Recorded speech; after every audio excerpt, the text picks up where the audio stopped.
molts pensant que és hora de triar el president i és hora de triar baldes i el president del Consell, però és molt més que tot això. Al cap i a la fi el que hem de decidir quin model volem, no?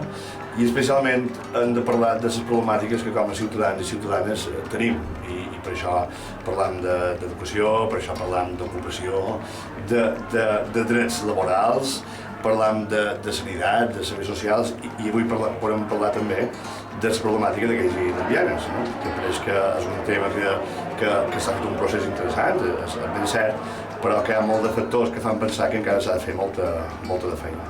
I per això som aquí, per presentar les diferents propostes. Se tracta d'aconseguir un respecte, no? I això se fa sobretot mitjançant l'educació.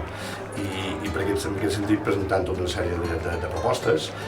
Una, la més potent, és fer una llei dins del Parlament contra la discriminació d'aquells lesbianes, bisexuals i transsexuals, però sobretot també de fer campanyes de sensibilització de la gent i molt especialment a les escoles.